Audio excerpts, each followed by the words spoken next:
Vamos a compartir algunas verdades bíblicas en esta mañana.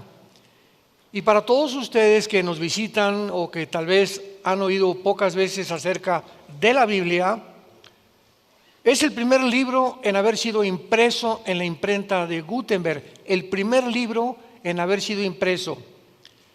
Es el libro que contiene los registros más antiguos de historia, geografía, arqueología, paleontología, antropología, genética, química, matemáticas y cualquier otra disciplina académica que tú me quieras mencionar. No hay comparación con el Tripitaka de Buda, ni con los Vedas de los persas, ni con el Corán del Islam, ni con ningún otro libro religioso. Y el personaje central de la Biblia, que es Jesucristo, no tiene comparación. No podemos poner a Buda, ni a Mahatma Gandhi, ni a Abraham, ni a ningún papa, ni a ningún santo. Nadie se puede poner al lado de la persona de Jesucristo, el Hijo de Dios. Es incomparable su entrada al mundo. Es tan importante la entrada al mundo o en el escenario mundial de Jesucristo que la misma historia está dividida con la venida de Jesús. Yo hace algún tiempo tenía un debate con un ateo por una estación de radio en una nación de Centroamérica y me decía, es que yo creo que ni siquiera Jesucristo existió. Yo solamente le dije, ¿me podría decir ahorita en qué día estamos? Y agarró su reloj, pues estamos en tal mayo de 1994. Y le dije, ¿y desde cuándo estamos contando 1994? Y se quedó así, quería voltear al cielo, le comenzó a dar tos y no me quería contestar. Y le dije, le voy a ayudar desde el nacimiento de Cristo. Porque desde que nació Jesucristo se cuenta después de Cristo y antes de Cristo toda la historia humana. Le dije, ¿quién es el personaje que más ha impactado tan grandemente el mundo que inclusive el día de nuestro nacimiento, aunque sabemos que no es el 24 de diciembre, sin embargo se celebra el nacimiento de Jesucristo, no el de Buda, no el de Mahatma Gandhi, no el de Zoroastro, de ningún otro personaje? Hasta los ateos cierran sus comercios. Y no solamente el nacimiento de Cristo es el único personaje del quien llega un espíritu como este en Navidad, de melancolía, de cantos, y nos comenzamos a hacer regalos. ¿De dónde viene todo esto? Que el regalo más grande que Dios nos ha dado ha sido a su Hijo Jesucristo, para que cualquiera que en Él crea no se pierda, mas tenga la vida eterna. Pero no solo eso, sino que también Jesucristo es el único personaje en la historia de quien se celebra su muerte, la famosa Semana Santa, que hasta vacaciones dan. Entonces, cuando venimos a la Biblia, que es el libro que nos muestra la vida, el carácter de Jesucristo, que Él es el reflejo del único Dios vivo y verdadero, vamos a encontrar evidencias filosóficas, históricas, éticas, genéticas, repito, porque más del 40% de las profecías de la Biblia se han cumplido.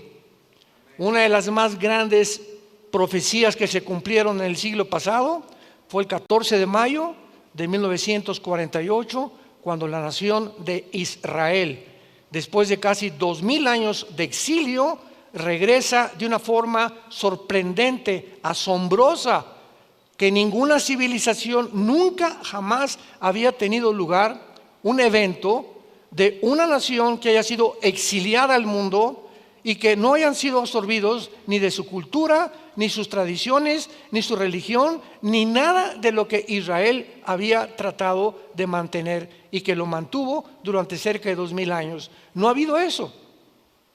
Aquí, por ejemplo, en Estados Unidos, cuando pasamos los mexicanos al otro lado o los que quieren vivir ya, guatemaltecos, nicaragüenses, hay un fenómeno, ¿verdad? Que al entrar a Estados Unidos, los mexicanos o los que viven o han nacido allá ya no quieren ni hablar español, porque quieren ser absorbidos por la cultura, no quieren ser diferentes a los demás y se visten con sus calcetines, su cachucha, quieren vivir tipo americano, porque se tienen que adaptar. Italianos, alemanes ya no hablan italiano, ya no hablan alemán, pero no así sucedió con el pueblo judío. En las conferencias anteriores que dimos el viernes y ayer, pueden ustedes encontrar mucho más información. Ahora, muy bien, veamos a continuación que muchos filósofos y muchos escritores han tratado de ofrecernos diversas interpretaciones acerca del origen del universo. Si hay aquí astrónomos, maestros universitarios, simplemente les recuerdo, o ateos, escépticos, o personas ateas, de que nunca, jamás, mediante la ciencia, se podrá investigar el origen del universo. Primer paso de nuestra tesis: nunca científicamente se podrá probar el origen del universo. Nunca se podrá probar científicamente quiénes somos, ni tampoco hacia dónde se dirige la humanidad. Ni Walter Mercado, ni el chamán, ni los brujos, ni Nostradamus, nadie nos puede decir con la exactitud y los detalles que están escritos en la Biblia. ¿Por qué digo esto? Porque para que algo sea científico, si hay aquí estudiantes de la universidad, tiene que ser demostrativo, tiene que ser probado en un laboratorio, en un tubo de ensayo, y es imposible que alguien pueda decir: yo estuve en la creación y así fue. Bueno, entonces los astrónomos comienzan a inventar. ¿Y qué fue lo que inventaron desde hace más de 2-3 siglos? Que el mundo se inició con una explosión que se llamó el Big Bang, y que a través de esa explosión entonces hubo una mezcla, una sopa de elementos químicos, y se produjo la vida. Y cuando comenzamos a examinar esta teoría, escuchen, que se adoptó como la verdadera teoría del origen del universo en Oxford, en Harvard, en Princeton, en Yale, en la Universidad de México y en las universidades del mundo entero. Y se adoptó además como algo evidencial que podían, y lo escribieron casi científico, que habíamos venido de Chita, que éramos el producto accidental de una evolución, cuando nunca, jamás en la historia se ha demostrado la evolución, porque jamás ha habido la mutación de una especie a otra especie. Y cuando se descubre en 1954 por los doctores Crick y Watson la molécula del ADN, el ácido desoxirribonucleico, se acabó. El 60% de los ateos se convirtieron, al darse cuenta que era imposible sostener mediante los aminoácidos, ni por la segunda ley de la termodinámica, ni por la biología, y menos ahora por la genética. Era una imposibilidad la evolución. Y se seguía enseñando en las universidades. Entonces vemos nosotros un mundo, ¿verdad?, completamente confundido, donde los científicos también postulan teorías que no pueden tener ningún sostén científico. Si alguien te dice comenzó por una explosión el mundo y el universo, ¿quién produjo la explosión? Y vamos a seguir con esta línea, como decíamos ayer. Y si hubo una explosión, ¿acaso la materia produce el pensamiento o la conciencia? Pienso, luego vivo, luego tengo que existir. Y si tengo que existir, tiene que haber una causa. Esta causa no puede estar dentro de mí, esta causa está fuera de mí. Así venían y discernían los filósofos griegos la vida. Platón, Sócrates, la mayor parte de los filósofos llegaron a la conclusión de que tenía que haber un Dios.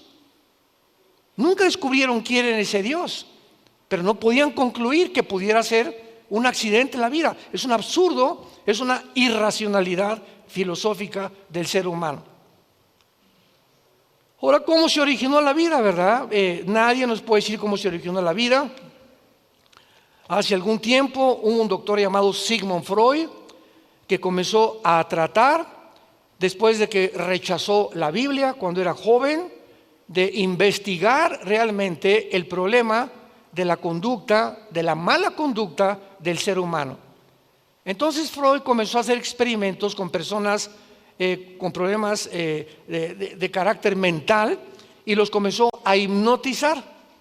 Y al hipnotizarlos, él trataba de, después de la conciencia, pasarla a la subconsciencia, pasarla a otra conciencia, para que de forma inconsciente o subconsciente arreglarlos mientras estuvieran hipnotizados, regresándolos a la conciencia, pudieran estar sanados.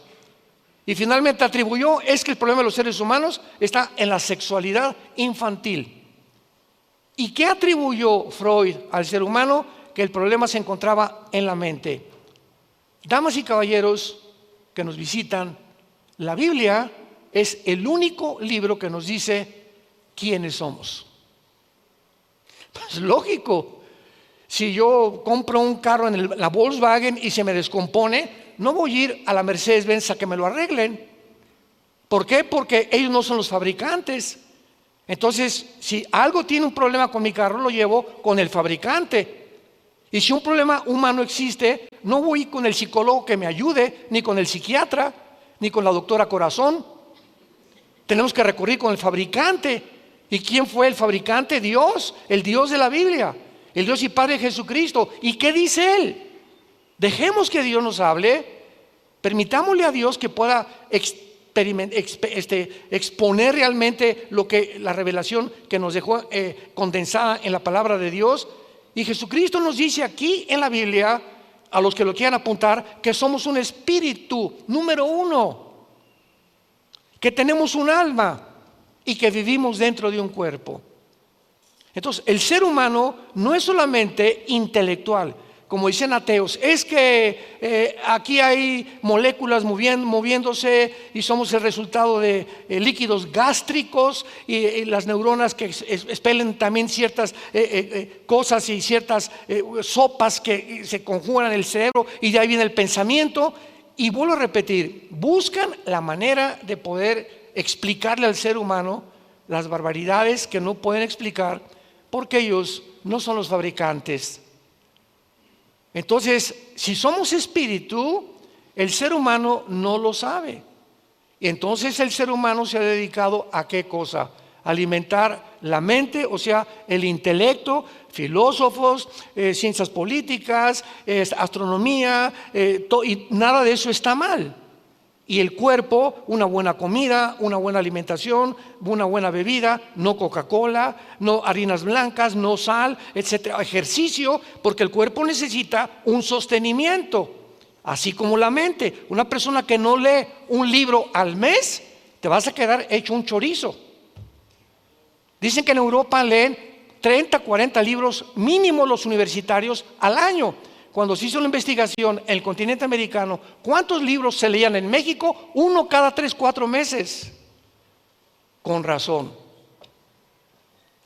Tenemos que alimentar la mente. Pero ¿cuántas Netflix ves? ¿Y cuántos cuentos de Calimán te has leído? ¿Y cuántas telenovelas han visto? No se pierde ninguna telenovela. Por eso estamos como estamos. Así está el mundo completamente desesperanzado. Entonces baja Jesucristo, Dios manda al mundo a su Hijo Jesucristo hace 2000 años y Jesucristo dice esto: no solo de pan vivirá el hombre, y se lo dice a Satanás, Mateo capítulo 4, sino de toda palabra que sale de la boca de Dios. Dios viene en la forma de su Hijo al mundo a decirnos: si tú eres espíritu, hijo mío, tu espíritu está completamente muerto.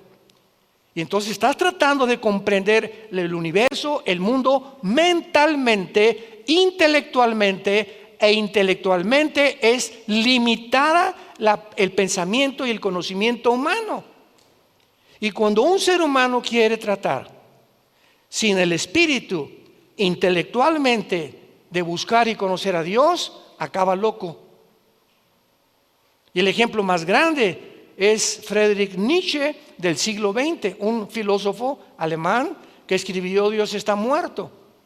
Y fue contagiado por Carlos Marx, que dijo Dios no existe, el problema son la lucha de clases. Si el proletariado le quita a la burguesía esto, ¿verdad? Y derriba a la burguesía, se van a nivelar, va a haber equidad. Y ahora el Foro Económico Mundial en el siglo XXI, léelo, es la copia completa del comunismo y del marxismo de izquierda hegeliano y la dialéctica materialista. Métete a Google, Foro Económico Mundial, y dice: bienvenidos a esta ciudad, no vas a tener casa, no vas a tener ropa, bienvenidos porque no tienes por qué tener nada. Y esta teoría se está ya implementando en México. Hace 2 semanas comenzaron las expropiaciones en México, que es el cuarto paso de la agenda. Y estamos aceptando y vamos al camino de Venezuela, de Cuba, de Nicaragua, de Colombia y de Bolivia. Y nadie está consciente de todas estas cosas. Seguimos como borregos, conformándonos solamente en mi mundo, sin interesarme lo demás, ni tampoco poner a Dios dentro de mi vida. Lo sacamos de la ecuación y por eso perdemos completamente el rumbo. Entonces Jesucristo nos dice, tu espíritu necesita alimento, y el único alimento para nuestra vida espiritual se encuentra en la Biblia. Dice el 2 de Pedro capítulo 2, deseen como niños recién nacidos la leche espiritual para que por ella crezcan para salvación. Entonces, si tú no tienes contacto con la Biblia, pues eres muy inteligente y esto y el otro, y vas a llegar un momento en el que con tanto conocimiento intelectual no vas a entender ni quién eres.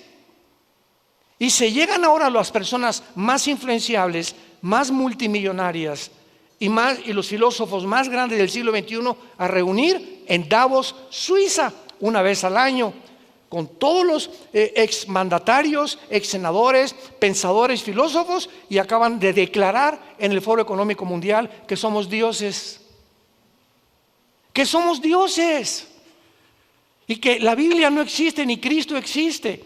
Y que vamos a crear una superraza de seres humanos, porque tenemos ahora la tecnología, la cibernética y tenemos ahora la genética para mezclar ya razas y mezclar las características del murciélago, que tiene un radar, y sacar el ADN del murciélago, mezclarlo con el ADN del ser humano o con el ADN de un león para que seamos hombres guerreros, y además con el radar, y mezclar así todos los ADNs cuando la misma genética lo impide. Y se vuelven mutaciones, ¿verdad? Se vuelven cosas híbridas o quimeras que no pueden tener ninguna realidad real, científica. Pero es la locura a la que hemos llegado, hermanos, en Cristo, damas y caballeros. Y tenemos que abrir los ojos para darnos cuenta que tenemos que comenzar a regresar a Dios. ¿Cuál es el verdadero propósito de nuestra existencia? El ateísmo, el humanismo, el materialismo y la evolución afirman que todo es material. Yo lo digo porque yo, antes de convertirme y conocer a Jesús, yo fui ateo. Yo me decepcioné de la religión, no de Jesús, porque crecí en colegios lasallistas, en la primaria, la secundaria, la preparatoria. Jamás nos enseñaron la Biblia, nos enseñaron una religión. Y cuando me dijeron que yo ya quería ser cura, a los 14, 15 años de edad, en el seminario salesiano de Acapulco, Guerrero, y me dijo el arzobispo en una mañana, todos los que éramos como 4 o 5 estudiantes, que estábamos puntos, nos entraron como acólitos. ¿Se acuerdan que antes había los acólitos? Y nos enseñaban el latín para que le contáramos al Padre. Cuando el Padre entra al altar, dice, me introduzco al altare Dei. Le teníamos que contestar a Deum Coletifica Juventutem Meam. Él dice, me introduzco al altar de Dios a ofrecer el sacrificio de Cristo por los vivos y los muertos. ¿Y qué dice la Biblia? Que ya fue sacrificado. Entonces, ¿qué es lo que estaba diciendo este señor al entrar a un supuesto altar? Que se brincaron la cruz y que ahora tenías que volver a recibirlo con la famosa comunión. Y te tomas la comunión el domingo, y el lunes, martes y miércoles te portas como diablo y la vuelves a tomar otra vez el domingo. O sea, Cristo entra y se sale, entra y se sale. ¿Y qué dice la Biblia? Les doy vida eterna para siempre. Y cuando recibes a Cristo es una vez y para siempre. Comienzo a leer la Biblia, mi hermano me la da, comienzo a leer Juan y me doy cuenta que habíamos sido engañados. Y encuentro que la verdad nos haría libres, se caen las vendas, abrimos los ojos por primera vez y nos damos cuenta cuál es la verdad. Y Jesús lo dijo en Juan 14:6, yo soy el camino, la verdad y la vida. Fuera de Cristo no hay ninguna verdad absoluta, porque vivimos un mundo de relativismo, donde tu verdad es tu verdad, mi verdad es mi verdad. Mira, yo soy gay, déjame como yo estoy, tú eres como estás, no te metas. Mi verdad es esta, como dijo el fundador de la cadena CNN, ¿verdad?, de televisión, que ya vendió, tiene como el 35% ahorita de las acciones. Ted Turner se llamó, que se casó también con Jane Fonda, una muchacha artista de cine. Y Ted Turner se decepciona de Dios, de la religión, se vuelve ateo también, y dijo los 10 mandamientos de Ted Turner. Y ahora yo voy a hacer mi vida, mi ética, mi moral, y voy a determinar qué es bueno y qué es malo. Y lo que él dijo es a lo que el mundo ha llegado con el movimiento LGTB, con la ideología de género, que ahora están las escuelas públicas enseñándoles a nuestros hijos menores de edad que se masturben a los 5 o 6 años de edad, que se usen los baños de las mujeres igual que el de los hombres, que en los Juegos Olímpicos juegue una luchadora mujer con un luchador hombre porque el hombre es transgénero, como la italiana que casi la noquean ahora en los Juegos de París. El mundo está completamente desarticulado, ha perdido la brújula, porque le han dicho a Dios: no te metas con nosotros, somos lo suficientemente inteligentes para poder determinar qué cosa es bueno y qué cosa es malo. Tenemos ateos como Carlos Marx, Sigmund Freud, Nietzsche, Bertrand Russell, que dijo: bueno, pues es que jamás se podrá llegar a la verdad. Y cuando descubrimos a Bertrand Russell tenía 5 esposas y 2 amantes. Jean-Paul Sartre, el padre del existencialismo, fue mi ídolo en los 60, 70, cuando yo era ateo. Sartre escribió El muro y la náusea. Esos libros yo me los devoraba cuando era joven, y en uno de sus libros, en el muro, dice Jean-Paul Sartre: veo un muro donde yo estoy tratando de poder determinar cuál es mi propósito en la vida, porque ya negué a Dios, y si no hay Dios, entonces ¿qué hay? Y pone ahí: me estrellé contra el muro porque no puedo brincar ese muro al otro lado. Y dice Sartre: yo sé que al otro lado hay algo, pero no puedo verlo. Y lo que él estaba diciendo es: he descubierto que estoy limitado, que por más inteligente que yo sea, no voy a poder comprender a Dios. Es necesario que Dios se revele a mi mente, porque por medio de mi intelecto nunca lo podré comprender, que es exactamente lo que la Biblia dice. Y su hija, antes de morir, le dice a Sartre: papá, ¿qué es lo que te pasa? Y Sartre le dice antes de morir a su hija: hija, ¿sabes cuál es mi tragedia? Que he tratado de vivir toda mi vida luchando contra alguien que no existe. Entonces perdí mi propósito de la vida. ¿Cómo es que gasté mi vida tratando de demostrar que alguien no existe? Si no existe, pues no existe y voy a vivir. Pero ¿por qué trato de convencer a las demás personas que no existe? Perdí el tiempo. Y como dijo el gran filósofo francés, que igual que Laplace y que Kepler, etcétera, etcétera, que llegó un ateo y le dijo: mira, Dios no existe. Y le dijo este filósofo francés, que era cristiano: mira, lo único que te puedo decir yo es que si tú te mueres, dice la Biblia que te vas al infierno. Y si yo me muero, dice la Biblia que Jesucristo viene por mí para llevarme al cielo. Entonces, vamos a suponer este cálculo: si tú te mueres, yo no pierdo nada, ¿verdad? Porque dices que no existe nada. No hay Dios, no hay infierno, no hay cielo. Pero si tú te mueres y yo tenía razón, ¿qué amolada te vas a llevar?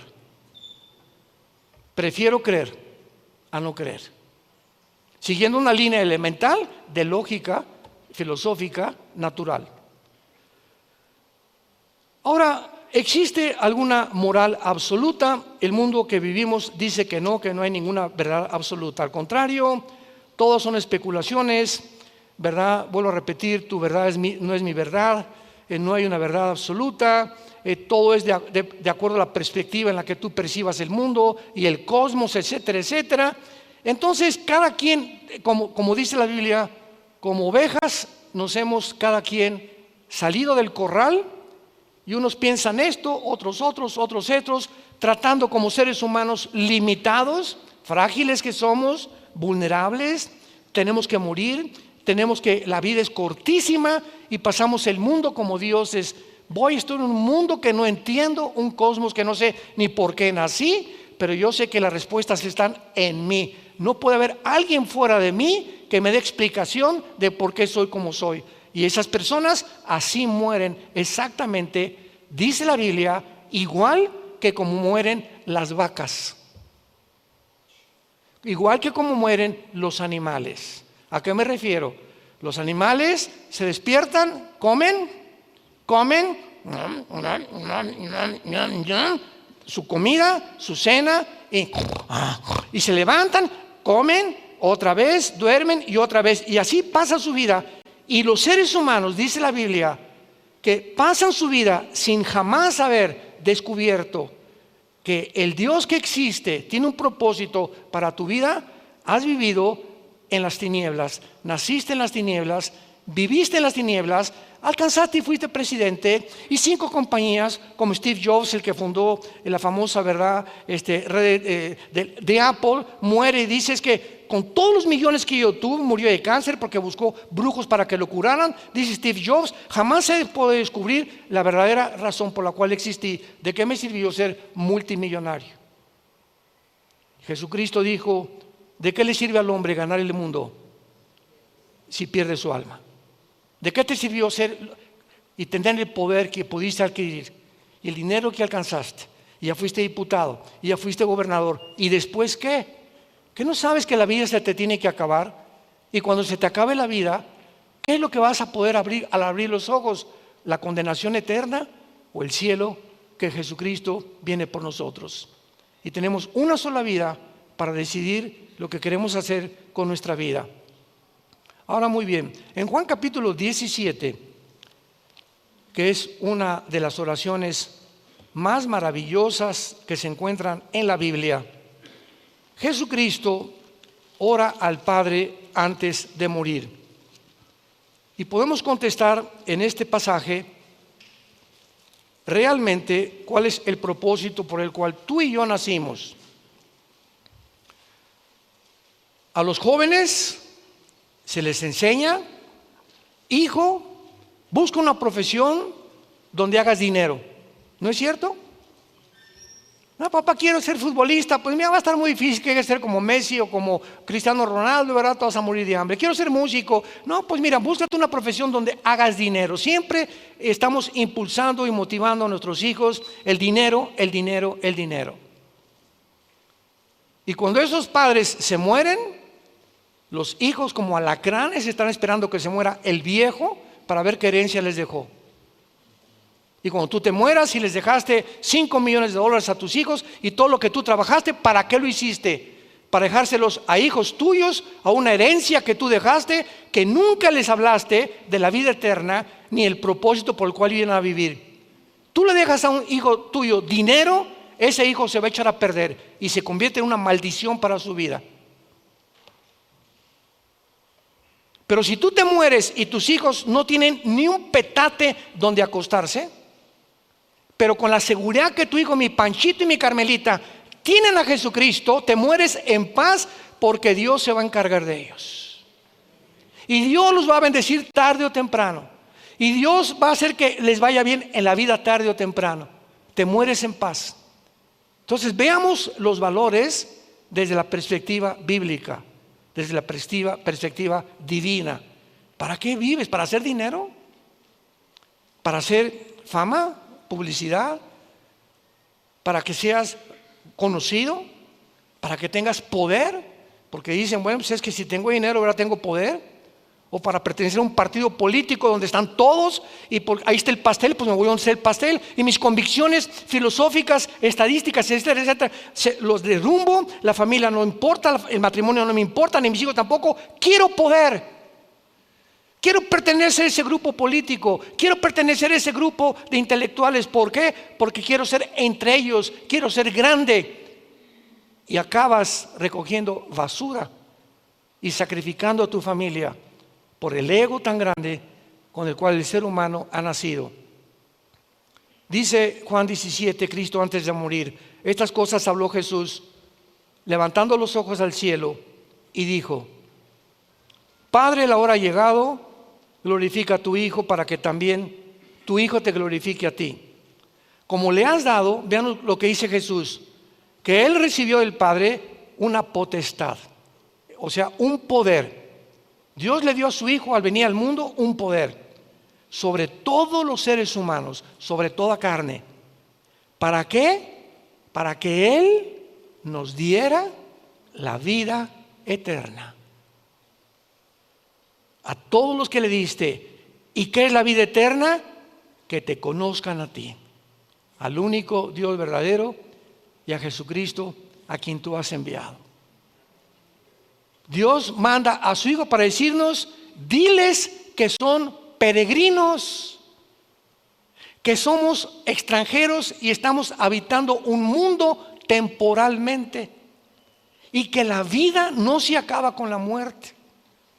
Y yo tengo que demostrarles que la vida no se acaba con la muerte. ¿Y qué hizo Jesucristo? Es crucificado, muerto, enterrado y resucitado a los 3 días.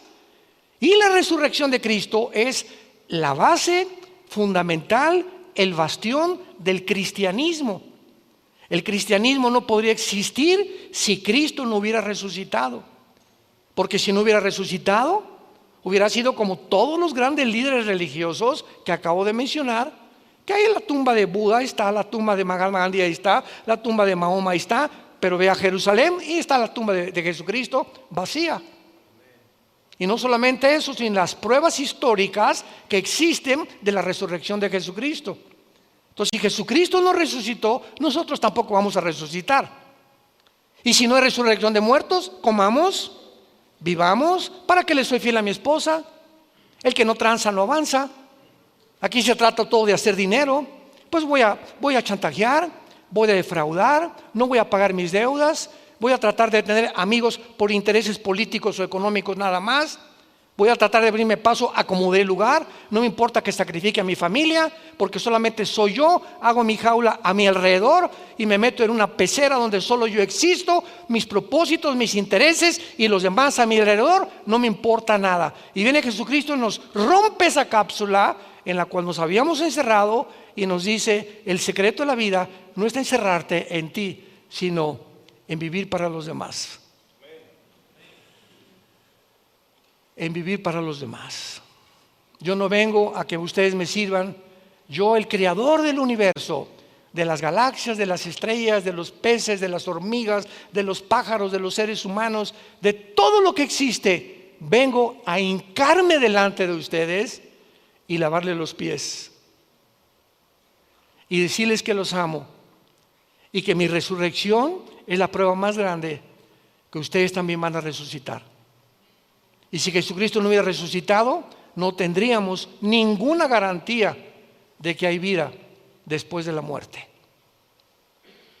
Esta es la vida eterna, que conozcamos a Dios. Y nadie puede conocer a Dios a través del vudú, o a través de la meditación trascendental, o a través de Hare Krishna, o meditando y me estoy concentrando con Él, o a través del peyote, o de la marihuana, o del LSD, o de los fetaniles. Ninguna otra droga, ningún otro medio, ningún otro sistema inventado por los seres humanos, a través de ninguna religión vas a llegar a Dios, porque las religiones no salvan ni dan el conocimiento de Dios. El cristianismo no es una religión, es una relación personal, viva, dinámica, orgánica, con alguien que está vivo. Ves a los del Islam, ¿verdad? Se hincan y ahí están, no saben ni a quién, Alá, no saben, no tienen ni pensamientos para Alá.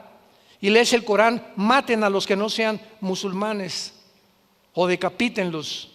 Y vienes a la Biblia y nos muestra la historia del principio al final como está escrita, para que sepamos que Dios se adelantó a la historia para demostrarnos que Él es real, que la Biblia es la palabra de Dios y que Jesucristo es su Hijo, que quiere entrar esta mañana a tu vida y darte la vida eterna. ¿Qué es la vida eterna? Que cuando tú mueras no te condenes en el infierno. Cristo habló más veces del infierno que del cielo, y habló más veces de los demonios que de los ángeles. Era tan grande la preocupación, y Cristo en Getsemaní, saliéndole sangre por las capilaridades de su piel, que Él sabía que se iba en la cruz a enfrentar a todo el pecado de todos los seres humanos, a Satanás y a la muerte. Y le gritó a su Padre: si es posible, pasa de mí esta copa. Pero finalmente Él se rindió y le dijo: Padre, no se haga mi voluntad, sino tu voluntad. Porque de tal manera amó Dios al mundo que nos dio a su Hijo Jesucristo. Entonces Dios podía enviarnos palomitas y miren, yo los amo y les voy a dar, vayan al cine. Cualquier religión salva, sigan cualquier religión, pero Jesucristo desde el cielo nos manda un mensaje. No hay manera que tú tengas contacto conmigo si antes no conoces a mi Hijo en la cruz. No hay manera de conocer a Dios si antes no conoces a Jesucristo, porque es Jesucristo el mediador, el que nos conecta con la fuente de energía. Y si tú crees esto, tienes la vida eterna. Y cuando tú mueras, morirás en paz y abrirás tus ojos y tendremos miles de ángeles a nuestro alrededor que nos llevarán a la presencia de Dios. Y ahí podrás saber, valió la pena en la corta vida que Dios me dio haber creído en el Hijo de Dios. Ahora veamos claramente también que en la Biblia encontramos varias falsas doctrinas y casi todas las cartas de los apóstoles, como Timoteo, Filipenses, Gálatas, la carta a los Corintios, son advertencias que mientras estemos los cristianos en este mundo, se van a levantar falsos apóstoles, falsos profetas, falsos maestros que por todos lados van a tratar de engañar. Les voy a citar algunos rápidamente. Por ejemplo, hay una secta que se llama los Testigos de Jehová y fueron fundados por Charles Russell en 1844 y ellos profetizaron que Cristo vendría en 1874 y que el mundo acabaría en 1914. Ellos no creen en el infierno, no creen tampoco que Cristo es Dios, no creen en la vida eterna. Eso es una falsa, completamente un falso profeta. Tenemos al fundador de los mormones, José Smith, 1880. Este hombre, José Smith, un día llegó con su esposa y le dijo, ¿sabes qué? Que se me apareció un ángel que se llamaba Moroni. Y este ángel me dijo que fuera a cierto lugar, un montecito, e iba a encontrar yo unas tablas escritas en egipcio cuneiforme y que yo las tradujera, y de ahí salió el libro del Mormón. Vamos a ver que fue una mentira. Y además le dijo a la esposa, y además me dijo el ángel que tú no eras la única, que puedo tener 10 igual que tú. Yo le he dicho muchas veces que si yo llego a mi casa mañana y le digo a mi esposa, duermo en el suelo. O ahí está tu maleta, ¿verdad? Y agarra carretera. O sea, vino el politeísmo. Entonces, este hombre, José Smith, dijo esto, ¿verdad? Cosa que no es verdad, porque el libro del Mormón es una versión falsa de la Biblia King James en inglés, con algunas modificaciones. Tampoco ellos creen que Jesucristo es Dios, pero además tienen el libro del Mormón, la perla de gran precio, doctrinas sin convenios, donde se introduce la poligamía, y fue muerto él en la cárcel, porque en ese tiempo la Constitución de Estados Unidos fue hecha y estaba prohibido tener más de 2 o 3 mujeres viviendo contigo. Lo mataron a José Smith en la cárcel. Tenemos a Jim Jones, 1978. ¿Se acuerdan de Jim Jones? Era, entre comillas, se decía pastor en California. Y entonces juntó un grupo como de 1,000 personas y se las llevó a la Guyana. Buscan esta subida en internet. Y se los llevó a la Guyana junto a Venezuela, y allá les dijo que era el milenio, que iba Jesús muy pronto a venir por ellos. Y entonces comenzaron todos a trabajar en el campo. Al año de estar ahí en la Guyana, comenzó a decirles a los hombres que sus esposas eran de él, y comenzó a tener relaciones con todas las mujeres del campamento casadas, y a tener hijos con todos. Y los hombres, de una forma incomprensible, pero comprensible espiritualmente porque eran demonios, se convencieron los hombres que él era Mesías y le entregaron a sus esposas. Tú dirías, yo tendría que estar loco para hacer eso, ¿verdad? Pero cuando un demonio entra a una persona y te altera las neuronas, ya no piensas de una forma normal, comienzas a hacer locuras, precisamente por la influencia demoníaca en tu mente. Entonces Jim Jones, ¿verdad? Finalmente los senadores de Estados Unidos mandaron aviones para investigar qué estaba pasando en la Guyana con los ciudadanos americanos. Entonces él descubrió, y cuando iban saliendo de regreso los senadores que descubrieron que era un falso profeta, los mataron a todos en el aeropuerto. Hasta que al final él a todos los 1,000 personas del campamento les dio a beber en un Kool-Aid veneno, y todos se suicidaron, y él se pegó un balazo en la cabeza. Y tenemos a David Koresh también, David Koresh, 1993, en Waco, Texas, líder de la secta Los Davidianos. Enseñaba que él era el ángel del Apocalipsis. Sedujo lo mismo a todas las mujeres y a los niños los violaba. Ordenó que compraran armas largas y cuando llegaron el ejército, la FBI, la policía para rodear el campamento y darse cuenta que no era un grupo cristiano, incendiaron completamente y se murieron quemados la mayoría. Y tenemos finalmente a Juan Carlos Miranda en el año 2000, líder de la secta Creciendo en Gracia. Ven el internet, Juan Carlos Miranda dijo primero que él era Cristo, después el anticristo. Y cuando entraba hacia el púlpito decían: damas y caballeros, Jesucristo en persona. O sea, ¿cómo puede un público, el día que Alan les diga Jesucristo en persona, ustedes van a ir a esta iglesia, ¿verdad? Decía Alan, el pastor ya se volvió loco, ¿qué le pasa? Pero ¿cómo es posible, pregunta, que haya un público que acepte esto? Nos damos cuenta que poco a poco el engaño va entrando porque los cristianos no quieren estudiar la Biblia. Y llega el momento en tu negligencia espiritual que comienzas a creer cualquier cosa, porque ya no tienes el discernimiento para saber quién es verdadero y quién es falso, porque no te ha gustado nunca estudiar las Sagradas Escrituras. Y finalmente tenemos también extremos en las profecías bíblicas. Por ejemplo, hace algún tiempo oí que, no sé cuántos se acuerden de las famosas lunas de sangre, ¿se acuerdan? Que fueron las famosas lunas de sangre, y comenzaron las redes sociales que Cristo ya venía, que esto y que el otro, y que era la señal, y que era el cumplimiento de Joel 2, 30 y 31. Vean lo que dice Joel 2, 30 y 31 en el Antiguo Testamento. Dice así: y daré prodigios en el cielo y en la tierra, sangre, fuego y columnas de humo. El sol se convertirá en tinieblas y la luna en sangre antes, por el amor de Dios, subraya esa palabra. ¿Cuándo va a suceder eso? Antes que venga el día grande y espantoso de Jehová, que es la segunda venida de Jesucristo. Entonces, ¿cómo pueden adelantarse, verdad, de que ya Jesucristo iba a venir cuando ni siquiera estamos en la segunda venida, cuando ni siquiera el anticristo ha surgido? Vinieron las vacunas y nos llegaban pero cantidad de correos. Oiga, ¿la vacuna es del anticristo? ¿Es la marca del anticristo? Le dije: cabeza de melón. ¿No has leído Apocalipsis capítulo 13? Sí. ¿Qué dice? Que la marca del anticristo será aquí en la frente o en la mano derecha. ¿Dónde te ponen las vacunas?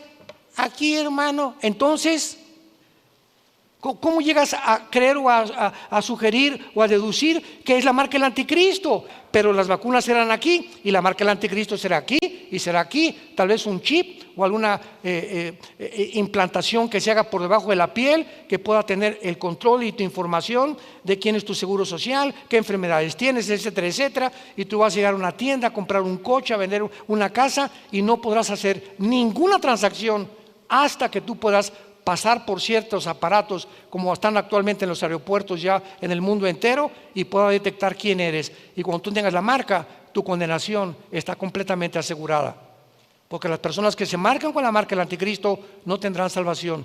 Lo dice Apocalipsis capítulo 14.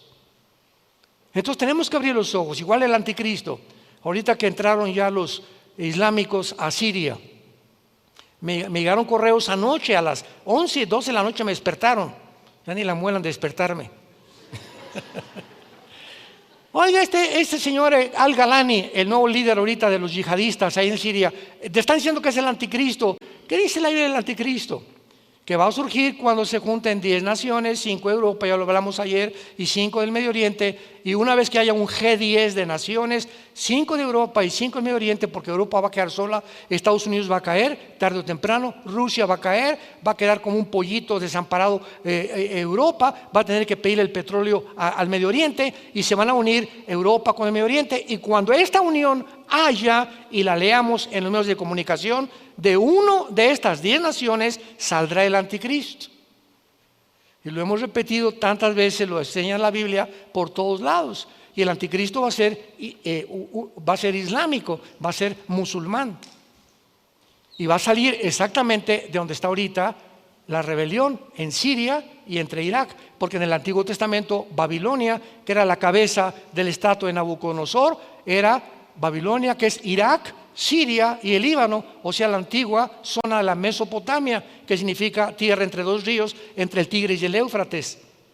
Entonces, ahorita la zona geográfica donde acaban de derrocar al presidente de Siria y Rusia se sale e Irán se sale, inconcebible, porque Rusia tenía en Siria la única base naval al Mediterráneo. Y el hecho que Putin no haya hecho nada, síganme con cuidado, el hecho que Putin haya dejado que Assad, no se dicen que nadie sabe dónde está, pero no lo defendió, ni Estados Unidos lo defendió, y entraron los yihadistas. ¿Qué significa esto? Que Rusia está a punto de caer también.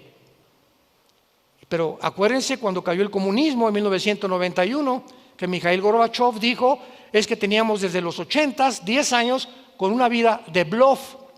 La Unión Soviética era una fachada, donde todo el mundo, Rusia y el poder, estábamos en la pobreza, dijo Gorbachev. Sacamos a Dios y nos alejamos del capitalismo. Y ahorita igual en sus últimos, Putin, voy a usar las bombas nucleares y voy a hacer esto por el otro. ¿Y por qué le pidió 25,000 soldados a Norcorea hace como 3 o 4 semanas? ¿Por qué no ha podido con la guerra de Ucrania? ¿Por qué no ayuda ahorita y defiende la única base naval que tiene? Porque es puro bluff, nada más. El poder de Putin es la guerra nuclear. Y si llega a usar las bombas nucleares, entonces sí, seguramente va a ser la causa de la caída de Washington. Solamente falta un misil nuclear a Washington para que solamente la ciudad de Washington desaparece el gobierno de Estados Unidos. Una bomba en Moscú, desaparece toda la Unión Soviética.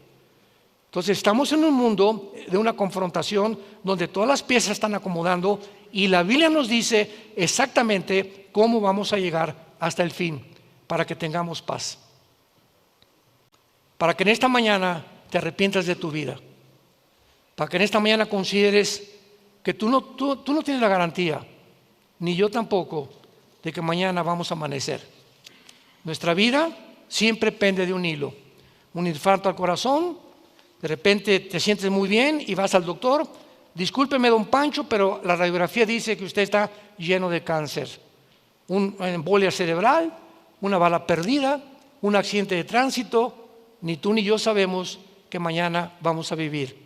La Biblia dice, como tú no sabes y tu vida es tan inestable y tan incierta, acuérdate y no te endurezcas cuando oigas su voz. No se endurezcan cuando ustedes oigan la voz de Dios. Y esta voz que es a través de la Biblia, yo no soy la voz de Dios, es la Biblia. Yo cito y les digo lo que dice la Biblia. Yo no soy profeta ni apóstol. Soy un simple pastor que comparto este mensaje hace 47 años para decirles a ustedes, este libro dice, no digan, el pastor dijo, la Biblia dice que te arrepientas por cuanto Dios ha establecido un día en el que va a juzgar a los vivos y a los muertos. Va a haber un juicio y todos los hombres y presidentes y dictadores y criminales y violadores van a ser juzgados. Y si murieron aparentemente sin ser encarcelados, en la otra vida no se le escapan a Dios, porque la Biblia dice, Dios no puede ser burlado. Así que esta es tu oportunidad que tú tienes de venir a la cruz. Ven a la cruz en esta mañana, arrepentido, sinceramente en tu alma, y dile a Cristo estas palabras con tu rostro inclinado. Dile, Padre Santo que estás en el cielo. En silencio lo puedes hacer. Te doy las gracias por haber hablado a mi corazón en esta mañana a través de la Biblia y hacerme consciente que no he vivido según tu agrado, que he vivido demasiado centrado en mi persona, olvidándome que hay otra vida después de esta vida. Creo con todo mi corazón que hace 2000 años tu santo Hijo Jesucristo abrió sus brazos en esa cruz y derramó su sangre preciosa como el antídoto, como la medicina para mi pecado. Me arrepiento sinceramente y me quiero volver a ti. Reconozco que el camino donde me encuentro es un camino que tarde o temprano me conducirá a la muerte. Quiero regresar a ti, Señor, y te pido que entres a mi corazón, porque creo que a los 3 días, después de haber sido muerto y crucificado y enterrado, resucitaste para que en esta mañana me recordaras que algún día volveré a vivir contigo. Entra a mi vida, Jesús, en este instante como mi Señor y mi Salvador. Te recibo y te doy las gracias por darme la vida eterna. Amén.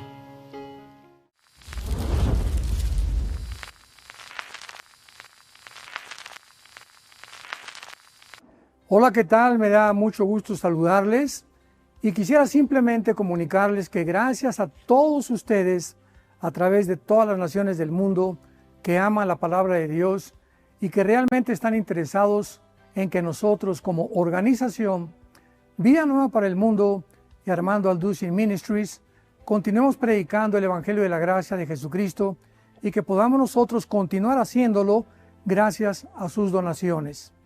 Este año cumplimos 46 años de ministerio, 46 años donde hemos predicado, hemos enseñado, hemos tenido seminarios y de diferentes formas de estudios bíblicos alrededor del mundo y hemos pensado y considerado de una forma fiel el Evangelio de la sana doctrina de Jesucristo. Nosotros, con todas estas donaciones, tenemos que sostener pastores, misioneros, obras, equipos de televisión y aún continuamos buscando la manera de poder elevar este ministerio.